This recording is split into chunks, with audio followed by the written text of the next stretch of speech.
नमस्कार। मैं बिमलेश गुप्ता आज उत्तर प्रदेश और बिहार के चर्चित युवा नेता एवं अपना दल यश के वरिष्ठ कार्यकर्ता नेता, जिन्होंने अपने दम पर उत्तर प्रदेश और बिहार में अपनी पहचान बनाई है, युवाओं के बीच काफ़ी लोकप्रिय हैं और हम उनसे बात करते हैं। उनका नाम है अविजय सिंह पटेल। वो हमारे साथ आज अपने आवास पे आए हुए हैं। हम उनसे वार्ता करने के लिए आए हैं कि अविजय जी, बड़ा त्याग किया है आपने पार्टी के लिए और युवाओं के लिए। आप इस मुकाम तक कैसे पहुँचे, अपने बारे में ज़रा थोड़ा बताइए हमें। सबसे पहले आपको बहुत बहुत धन्यवाद, आप हमारे यहाँ आए। आपका भी बहुत बहुत धन्यवाद। शुक्रिया। और शुरुआत हम इसी गांव ग्राम सल्लाहा में लाल बहादुर वर्मा जी का मैं बेटा हूँ, तीसरे नंबर का। यहीं पे मैं जन्मा हूँ और ये सल्लाहा गांव पुवाया विधानसभा शाहजहाँपुर ज़िले में पड़ता है। और यहीं से निकल के शुरुआत हुई। हमने स्कूलिंग क्लास 3rd तक मैंने यहीं पर पढ़ाई की। पहले तो वहीं गांव में पढ़ाई, वो पेड़ आम के बाग के नीचे हुआ करती थी, वही तो कच्चे अच्छा बोला करता था। फिर वहीं से शुरुआत, फिर वहाँ से हम गए लखनऊ में हमने स्कूलिंग सारी की और उसके बाद फिर मैं मुंबई चला गया। मुंबई लगभग रहा हूँ 8-9 साल। वहीं से मैं मानी एक समाजवादी पार्टी के वरिष्ठ नेता हुआ करते थे अमर सिंह जी। हाँ, उनसे मेरी मुलाकात हुई और राजनीतिक शुरुआत में उनसे बहुत सी कुछ हमें सीख लेवल पे समाज सेवा करूं और बीच में जो जातवाद जो बहुत ज़्यादा फैला पड़ा है, शोषित वंचित जनरल समाज के बीच में जो गैप बनता जा रहा था, उसको ख़त्म करके एक समानता रूप ला के एक मंच पे सबको खड़ा करूं और सबको सेम सुरक्षा हो, सेम सम्मान हो, एक ही जैसी सेवा हो सबके लिए। ये प्रयास था, लेकिन इतना बड़ा सोचा नहीं था कभी। और फिर जब महाराष्ट्र में शुरुआत की, धीरे धीरे फिर उत्तर प्रदेश में आए यहाँ पे। तो उत्तर प्रदेश में मेरे लिए सब कुछ नया था। यहाँ की राजनीतिक हवा अलग थी, यहाँ का चाल चलन सब कुछ अलग था। तो फिर मैं यहाँ पे आम आदमी पार्टी मानी, उसमें वो मुख्यमंत्री हुआ करते थे दिल्ली के, केजरीवाल जी से हमारी मुलाकात हुई। फिर उन्होंने यहाँ उत्तर प्रदेश के संजय सिंह प्रभारी जी थे, अभी राज्यसभा सांसद हैं, माननीय संजय सिंह जी के साथ मैंने काम किया। बहुत कुछ सीखने को मिला और हमारे एक राजनीतिक गुरु के रूप में उन्होंने हमें बहुत सारी चीज़ें सिखाई। और शुरू से जब से मैं राजनीति में कदम रखा हूँ, दिन रात आप सब लोग देखते ही हैं, जनता की सेवा में 24 घंटे में खड़ा रहता हूँ। कोई मज़हब नहीं देखता हूँ, कोई जात पात नहीं देखता हूँ और कभी कोई भी दूरी नहीं देखी। चाहे यहाँ से लेके मिर्ज़ापुर या झांसी या बनारस या बिहार या मध्य प्रदेश, कहीं भी अगर कोई भी वो किसी को ज़रूरत पड़ी हमारी किसी भी रूप में, तो मैं प्रयास किया हूँ कि मैं तुरंत उसकी आवाज़ पे पहुँचने का प्रयास किया हूँ। इसलिए आज सारे युवा प्यार दे रहे हैं, मोहब्बत दे रहे हैं और इतना लोगों का प्रेम है, इसके लिए मैं हमेशा ऋणी रहूँगा। अच्छा, आपको राजनीति में लाने वाले समाजवादी पार्टी के वरिष्ठ नेता जो दिवंगत हो चुके हैं, अमर सिंह जी, बहुत प्रेरणा स्रोत रहे, आपके राजनीतिक गुरु रहे। दूसरे दिल्ली आम आदमी पार्टी के केजरीवाल जी, अरविंद केजरीवाल, वो भी आप उनसे जुड़े रहे। तो उत्तर प्रदेश में आकर आपने ये अपना दल यश में पदार्पण क्यों किया? ऐसा है कि जैसे हम किसी भी नेता जो जनता की सेवा कर रहा है, मैं किसी की कार्यशैली पे उंगली नहीं उठाने वाला हूँ, ना मेरा नेचर ऐसा है।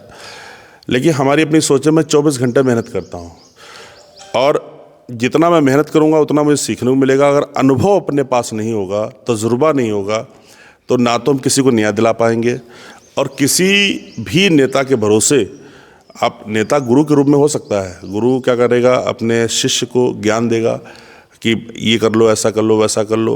लेकिन बहुत सारे शिष्य होते हैं, सीखता तो 1 ही 2 है, उसमें सही से निकलता है। तो जो मेहनत करता है इसके अंदर लगन होती है। तो उस तरह था सब कुछ और मैं यहाँ पे कार्य कर रहा था, बहुत मेहनत कर रहा था। लेकिन आम आदमी पार्टी आज मैं उसका हिस्सा नहीं हूँ। आज मैं अपना दल यश पार्टी में हूँ और उस वक्त थोड़ी सी कम मिलेगी कि यहाँ पे जो राजनीति चाहिए उत्तर प्रदेश में, अभी शायद आम आदमी पार्टी से बहुत दूर है। तो उसी बीच हमारी कैबिनेट मंत्री हमारे आदरणीय बड़े भाई आशीष पटेल जी से मुलाकात हुई, उनसे वार्तालाप हुई और मुझे उनके विचार, जो हमारी सोच है, उनकी सोच बिल्कुल सेम लगी। तो मैं इस पार्टी से जुड़ा। इस पार्टी ने हमको बहुत मौके दिए, बड़े बड़े मंच दिए। पार्टी से जुड़े रहते हुए हमारी पार्टी के राष्ट्रीय अध्यक्ष बहन अनुप्रिया पटेल जी, जो केंद्र सरकार में मंत्री हैं और बीजेपी घटक के हम लोग हिस्सा हैं, तो उसमें बराबर हमको उन्होंने एक परिवार की तरह अपने जैसा उन्होंने मुझे कदम कदम पे हमारा साथ दिया। हमारे अंदर जो भी हुनर समझो या मेहनत समझो, उसको अच्छा प्लेटफॉर्म दिया, लोगों के बीच में मेरी आवाज़ पहुंची और सबसे मैं मिला। तो अच्छा लग रहा है इसमें काम करते हुए, इसीलिए इस पार्टी का हिस्सा हूँ और उम्मीद करता हूँ कि जिस तरह ये पार्टी प्यार दे रही, सम्मान दे रही है, तो हमेशा मैं इसी से जुड़ा रहूँगा। अच्छा, युवाओं पे कहीं भी हमला होता है, कहीं युवाओं की हत्याएं होती है, जैसे लखीमपुर की एमएलए जो योगेश वर्मा कांड रहा हो, बनारस में क्या नाम उनका हेमंत पटेल जी की हत्या हुई हो, तो आप सबसे पहले आप ही पहुंच जाते हैं। नहीं, जो माननीय विधायक, हमारे लोकप्रिय विधायक योगेश वर्मा जी वाला जो एक थप्पड़ कांड जो काफ़ी चर्चा का विषय रहा, जो कि बहुत जघन्य, बहुत घिनौना वो कृत्य था उनकी तरफ से, अवधेश सिंह जी की तरफ से, तो उसका विरोध मैंने भरपूर किया था। क्योंकि जो यहाँ पे जाति वाली बात नहीं थी, वो कुछ चीज़ें जात से जोड़ दी गई थी। जो गलत है गलत है, कोई भी एक संवैधानिक पद पे है, अगर आपको लग रहा है उसकी कार्यशैली गलत है, तो आप जाके प्रशासन उसके लिए है, न्यायालय है, आप जाके अपनी बात कहिए। किसी तरह थप्पड़ उठाना इस तरह या गाली गलौज करना ये शोभनीय नहीं है। उसका मैंने खुल के विरोध किया था। उसमें अवधेश सिंह जी हमारे खिलाफ गुंडा एक्ट की कार्रवाई के तहत तहरीर भी दिए थे। हाँ, एफआईआर होने को थी। हाँ, एक बार एसोसिएशन की तरफ से हुई थी, एक प्रशासनिक रूप में उन्होंने प्रयास किया था। उसमें हमारी नेता अनुप्रिया पटेल जी ने भरपूर हमारा साथ दिया और उन्होंने किसी भी कीमत पे वो तहरीर हमारे खिलाफ नहीं लिखी गई। दूसरा, हेमंत पटेल जी वाला जो हत्याकांड हुआ है बनारस में, वो शायद रवि सिंह जी को थे, उन्होंने गोली मार के हत्या की थी स्कूल के, वो अभी चंद दिनों पहले की। हाँ, चंद दिन पहले। तो उसमें मैं नहीं पहुंच पाया था। मेरा पूरा मतलब जब वो था कि वहाँ काफ़ी लोगों को बुलावा था, मैं जाना भी चाह रहा था और अभी तक नहीं पहुंचा। उसकी वजह ये थी, हमारे यहाँ पास में ही, आप तो शायद उसमें रिपोर्टिंग कर रहे थे, लालपुर के प्रधान जो धनेश भाई थी, उनकी हत्या की गई थी। उस प्रकरण में पूरा मैं फंसा रहा, हम आप भी उसमें थे। जी। तो उस वक्त उसमें नहीं पहुंच पाया, लेकिन जो भी हुआ बहुत गलत हुआ। उसमें हमारे नेता और वहाँ के विधायक, रोहिनिया विधायक सुनील सिंह जी और हमारी नेता आशीष पटेल जी और तमाम हमारे साथी समाज के लोग और अन्य समाज के लोग, सभी लोग वहाँ पहुँचे और उसको न्याय दिलाने का पूरा प्रयास किया गया।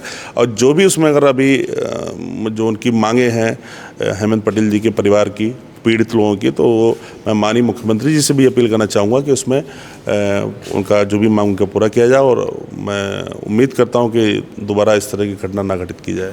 अच्छा, ग्राम पंचायत लालपुर के जो प्रधान थे धनेश वर्मा, वो भी एक काफ़ी बड़ा मुद्दा था, बड़ा संवेदनशील मुद्दा था। देखिए, मतलब हमारे कहने का मतलब था, जिसे पति पत्नी का विवाद था उनका आपसी में, और मैंने एक दिन पहले उनको समझाया भी था कि कुछ भी हो जाए, लेकिन आपस में इस तरह के नहीं हो रहा कि किसी को तुम मार दो या उसको तुम मार दो, वो चीज़ गलत था। वो बहुत गंभीर मुद्दा था और उसके हम सब लोगों ने बहुत कड़ी निंदा की और आप के सबके सहयोग से हमारी आवाज़ वहाँ पे उठाई गई। मैंने उनके पक्ष में आवाज़ उठाई और पीड़ित पक्ष हम लोग साथ एकजुट खड़ा भी रहा और उसमें जो भी अपराधी थे उनको तुरंत गिरफ्तार किया। प्रशासन ने बहुत अच्छी भूमिका निभाई। यहाँ पे हमारे खुटा थाना अध्यक्ष जो रावत साहब जी हैं, उन्होंने बहुत अच्छी भूमिका निभा के उसको तुरंत जल्द से जल्द गिरफ्तारी की और उनको जेल भेजा गया। वर्तमान समय में आप सरकार के साझीदार हैं और भारत ने पाकिस्तान के ऊपर हमला बोल दिया है। काफ़ी उम्मीदें थीं जो 22 अप्रैल को घटना हुई थी, देश के लोग बड़ा दुखी थे, द्रवित थे और उसका बदला बीती रात भारत ने वहाँ 9 जगह पर सर्जिकल स्ट्राइक करके लिया है। तो इसमें आप क्या कह रहे हैं? तो वो तो होना ही था। भारत आज के समय में एक नया भारत है और उसके हमारे सबके लोकप्रिय प्रधानमंत्री आदरणीय नरेंद्र मोदी साहब जी और गृह मंत्री अमित शाह जी और रक्षा मंत्री राजनाथ सिंह जी, अब उस तरह का भारत नहीं रहा कि आप पहले भी नहीं दबे, हम लोग कभी किसी भी मामले में नहीं दबे। आपने देखा होगा जब पाकिस्तान उछला उसको मुंहतोड़ जवाब दिया गया, घर में घुस के मारा उसको और मैं तो अभी बीच में आपने देखा कुछ लोग चंद लोग इस तरह के कुछ कमेंटबाजी कर रहे थे इस पर कि भारत उस पर जवाबदेही भारत की नहीं होगी, वो खाली ऐसा। लेकिन देखो, हम सबको जब भी देश की बात आए, तिरंगे के मान सम्मान की बात आए, उसमें पक्ष विपक्ष भारत के अंदर नहीं होना चाहिए, एकजुट होना चाहिए हम सबको। और तिरंगे अपना हमारा जो झंडा है, हमारे जो भारत माँ के नीचे हम सब उनके सपूत हैं, हम सब उनके बच्चे हैं, एक साथ खड़े होकर जवाब देना चाहिए। हमारी भारतीय सेना ने मुंहतोड़ कल जवाब दिया है और मैं उम्मीद करता हूँ अपनी भारतीय सेना से और आदरणीय प्रधानमंत्री जी से कि उसको जड़ से मिटा दे पाकिस्तान को। अच्छा, आपको क्या लग रहा है कि पाकिस्तान टूट जाएगा? पीओके जो हिस्सा है भारत का, जिस पे उसने बलात् कब्जा कर रखा है, भारत को मिल जाएगा और बलूचिस्तान कोई नया देश बनेगा? देखिए, भारत जिस लेवल पे खड़ा है, पाकिस्तान की वो शायद मुझे शब्द नहीं बोलना चाहिए, लेकिन मैं बोले मजबूर, औकात नहीं है, उसकी औकात नहीं है कि भारत के सामने आंख दिखा के बात कर पाए। और मुझे बहुत हंसी आती है कि जब तुम्हारी औकात नहीं है तो भारत को बार बार उंगली करने की आवश्यकता क्या आपको? और जब उन्होंने किया, जो भी भारत का उन्होंने जो कश्मीर को वो अपना बताने का प्रयास करते हैं, या जो भी LOC बॉर्डर पे जो भी जगह का वो कर रहे हैं, भारत उन्हें छीन लेगा। हमको लग रहा है कि ऐसा ना प्रधानमंत्री को छुपने के लिए भारत ना आ जाए कहीं कि हमको कमरा दे दो, यहीं कहीं छुप जाए। ये तो वो बांग्लादेश की हसीना जी आ गई। हाँ जी, हसीना जी आ गई, हमको नहीं लगता है। और आज देख लीजिए आप, बड़ी बड़ी बातें करते थे वो लोग, बड़ी बड़ी बातें कर रहे थे कि भारत सिर्फ डर रहा है, अरे देखो मानी, आज शायद मंगल का दिन भी है, मंगल दिन है ना, आज बुधवार है, मंगल की रात थी। मंगल की रात को हनुमान जी देखो गए इस बार, और पूरा एकदम धड़ाधड़ उड़ा के सब चले गए। जब अभी हमारा टेलर, भारत का जो टेलर है, अभी तो घर की सेना ने से कमर भी नहीं कसी, अभी तो खाली हवाई शुरू हुआ है। हवाई शुरू हुआ तो तुम सब हिल गए, तुम आधी उनकी फैमिली जाके दुबई में बसने लगी। तो इस तरह की ये आपकी अगर क्षमता नहीं है, आपकी अगर उतनी औकात नहीं है, तो आपको भारत को नहीं छेड़ना चाहिए। हमारे हिसाब से तो उस तरह का मसाला आपके अंदर होता, आपके अंदर उतनी क्षमता दम होती, आपकी पहले अपनी अर्थव्यवस्था को सुधार करिए, लोगों को शिक्षित करिए। और देखो, और एक चीज़ और है, भारत में जैसे जो मुस्लिम मेरे भाई हैं, मुद्दा उठाते हैं हिंदू मुस्लिम, मैं इसके खिलाफ हूँ। हमारा भारतीय हर जात का, वो चाहे किसी समुदाय से आता हो, वो हमारा भारतीय है और हम सब तिरंगे का सम्मान करते हैं, हमें आपस में एकता। लेकिन जो दुश्मन हमारा है, पाकिस्तान दुश्मन है, वो किसी जात से मतलब नहीं है, और उस देश से बुराई है। हाँ, उस देश से लड़ाई है।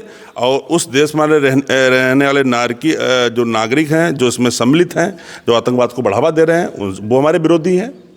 लेकिन हमारे भारत में चाहे वो किसी भी समुदाय के लोग हों, वो हमारे सब अपने हैं और पूरा देश उनकी सुरक्षा करता है, उनका सम्मान करता है। तो जिसे पाकिस्तान बार बार धमकी देता है, मैं एटम बम छोड़ दूंगा, एटम बम छोड़ दूंगा, मुझे तो नहीं लग रहा कि एटम बम भी छोड़ेगा। तो भारत ने क्या चूड़ियाँ पहन रखी, भारत ने क्या चूड़ियाँ पहन रखी? तुम सोचोगे उससे पहले जाके दाग देगा वहाँ, भारत पहले ही दाग देगा। हाँ, नेस्तनाबूद अपनी टेक्नोलॉजी इतनी हाई है आज की डेट में, और हर अपने वैज्ञानिक तो 24 घंटे उसमें। आदरणीय कलाम साहब जी एक भगवान रूपी हम लोगों के रहे, उन्होंने मिसाइल के क्षेत्र में कितना बढ़ोतरी दी है। हमारे आर्मी नौजवान हमेशा जो है अपने तीनों सेनाएं, वायु, थल और ये सब अपना एकदम लगे हैं। इसका कहना मतलब जब से ये भाजपा की सरकार केंद्र में आई है, तो काफ़ी रक्षा में भी बड़ा बदलाव हुआ और बदला लेने की भी प्रवृत्ति जगी है। इससे पहले 26/11 में भी तो मुंबई में हमला हुआ था, देखो नहीं बदला लिया गया करके। भारतीय लोगों में एक संस्कार के रूप में जुड़े हैं कि करके लोग पहल कभी नहीं करते, इंतजार करते हैं। हाँ, नहीं इंतजार भी नहीं करते, पहल उधर से हो, हाँ, मतलब कि शुरुआत नहीं करते। लेकिन अगर आपने आंख दिखाई है तो आज भारत वो भारत है जो मुंहतोड़ जवाब देता है और दिया है। और अभी आप देखते जाइए, हम सब भरोसा करते हैं आदरणीय अपने प्रधानमंत्री जी के ऊपर कि इसके जड़ से ना मिटा दो बिल्कुल आप। नहीं, विश्व में भी सराहना हो रही है कि भारत को आतंकवादियों को निपटाना चाहिए। आतंकवाद चाहे किसी भी देश में हो, मतलब किसी देश के अंदर अगर पनप रहा हो तो वो घातक है। हाँ, मानवता के लिए घातक, क्योंकि आजकल अगर आप शिक्षा को बढ़ावा नहीं देंगे, अपने बच्चों को पढ़ाएंगे लिखाएंगे नहीं, उनको गलत चीज़ें सिखाएंगे, उनको छोटी उम्र में नफरत की भावना पैदा करेंगे, तो वो शोभनीय नहीं है और वो सबके लिए घातक है, उनके लिए भी घातक है। देश भारत जीतेगा, बार बार जीतेगा। हमेशा जीतेगा, पटक के मारेगा, हमेशा मारेगा, आगे भी मारेगा।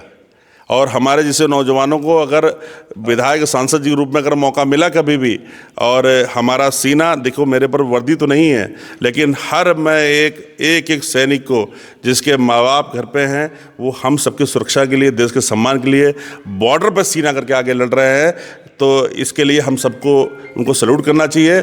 और ये अभिजय सिंह पटेल किसी भी हमारे सैनिक के परिवार के किसी सदस्य को कोई ज़रूरत हो, 24 घंटे हमारे शरीर से, हमारे खून से कुछ भी ज़रूरत हो, जितनी हमारी क्षमता है, मैं 24 घंटे खड़ा हूँ। और मुझे बड़ा गर्व महसूस होगा कि हम अगर उनको एक गिलास पानी पिलाने के लिए भी लायक काम आ गए। और ये भावना हम सबके अंदर है। आज सबका सीना चौड़ा है, हर भारतीय का चौड़ा होना भी चाहिए। हाँ, तो इसमें सब एकजुट है और विपक्ष भी सब लोग एकजुट हैं। और हम सभी से इस सराहनीय कदम के लिए मैं बहुत खुश हूं कि सारे पार्टी लोग सब एक साथ जुड़ के एक साथ हम लोग बदले की भावना के नज़र से आज पाकिस्तान को मुंहतोड़ जवाब दे रहे हैं। पाकिस्तान को मुंहतोड़ जवाब दे रहे हैं। अच्छा, चलते चलते एक क्वेश्चन और है। आगामी उत्तर प्रदेश के विधानसभा चुनाव में 2027 में शायद चुनाव संभावित हैं, तो लखीमपुर खीरी की एक विधानसभा सीट है 137 बलिया, वहाँ से आपकी चुनाव में उतरने की और लड़ने की ज़्यादा संभावनाएं हैं और लोगों में बड़ी चर्चाएं हैं। इसको लेकर क्या आप कह रहे हैं? बलिया विधानसभा पूरा है, वहाँ की जनता ने अगर आशीर्वाद दिया और पूरा इस तरह प्रेम मिलता रहा, शोषित वंचित सभी समाज, जनरल समाज, सब लोग प्रेम देते रहे हमको, तो निश्चित तौर पे 27 में एक पंचम लहराएगा विजयी का। और मैं सेवक के रूप में काम कर रहा हूँ, बाकी ये तो जनता के ऊपर सब छोड़ दिया है। अपना मैं 100 क्या 200% दे रहा हूँ, सब जानते हैं मुझे। और क्योंकि मुझे कभी कभी एक कमी महसूस होती है कि कुछ जगह पे तो अभी तो एक लंबा जनाधार है, आप जानते हैं, हर मुद्दे में उठाता हूँ यहाँ पे, चाहे तुम्हारे पटेल चौक बनवाने का मुद्दा हो, चाहे योगेश वर्मा वो थप्पड़ कांड जो हुआ था उसमें मुद्दा हो, चाहे तुम्हारे यहाँ पे अभी नगरा, मतलब तमाम आप देखो जहाँ भी मर्डर होते हैं या कोई घटना घटित होती है तो सबसे पहले हमारी 0001 गाड़ी पहुँचती है, अभिजय पटेल नजर आते हैं। और आप लोग बाखूबी हर चीज़, क्योंकि आप लोगों की खुद नजर वो पैनी रहती है, आप खुद 24 घंटे आप लोग क्षेत्र में रहते हैं, देखते हैं, तो इस तरह का है। लेकिन कभी कभी हमको लगता है कि एक संवैधानिक पद उस तरह होना बहुत आवश्यक होता है कि कोई चीज़ लिखित में देना या कोई अपनी बात उस तरह कहनी हो, तो उसकी आवश्यकता है। बाकी जनता का भरपूर प्यार है। आज लाखों युवाओं, बिहार हो, मध्य प्रदेश हो, गुजरात हो, उत्तर प्रदेश पूरा हो, आपने देखा मैं अभी अयोध्या गया था, गोंडा गया, बिहार गया, पटना गया, वहाँ के कैबिनेट मंत्री अभी ये जो बनाए गए हैं कृष्ण कुमार मंटू भैया जो बीजेपी सरकार के मंत्री हैं, वो हमको बहुत प्रेम स्नेह देते हैं। तो सबका प्रेम है, लेकिन मैं चाहता हूं कि इस तरह कुछ हो जिससे हमारे से जुड़े हुए लोगों को उम्मीदें हैं और उन पर मैं खरा उतरने का प्रयास कर सकूं। अच्छा, किस दल से आएंगे? इसी दल से, अपना दल जैसे? हाँ, पूरा प्रयास है। पार्टी इस बार ने आश्वासन भी दिया है कि इस बार हम लोग ये सीट अपने खाते में लेंगे। पहले भी प्रयास था पार्टी का कि गोला विधानसभा लेने का, और पूर्ण भरोसा है, लेकिन मैं चुनाव लड़ूंगा, ये कन्फर्म है। अच्छा, तो सीटें उत्तर प्रदेश में अपना दल यस को भाजपा गठबंधन में ज़्यादा मिलेगी इस बार भी, तीसरा सबसे बड़ा दल है अपना दल यस। हाँ, आज के समय में पार्टी की राष्ट्रीय अध्यक्ष अनुप्रिया पटेल जी के नेतृत्व में आज उत्तर प्रदेश की तीसरे नंबर की सबसे बड़ी पार्टी हमारी पार्टी है। और मैं उम्मीद करता हूं कि ये जो हमारा बीजेपी के साथ जो गठबंधन चला आ रहा है, बहुत विश्वसनीय पुराना गठबंधन हम लोगों का, तो निश्चित तौर पे 27 में सीटों का बढ़ावा होगा और हम जैसे सभी युवाओं को पार्टी मौका देगी। देखो, पार्टी को अब कोई ज़रूरी नहीं अब जी कोई हो, पार्टी हर उसी को मौका देना चाहिए जो मेहनत कर रहा हो, जनता के बीच में जा रहा हो, लोगों की समस्याओं का निवारण कर रहा हो, सुन रहा हो और 24 घंटे उनके लिए उपलब्ध हो। तो दोस्तों, ये हैं अभिजय सिंह पटेल, जिन्होंने अपनी अलग एक पहचान बनाई है, विशेषकर युवाओं में। बहुत बहुत धन्यवाद आपका। आपका बहुत बहुत धन्यवाद।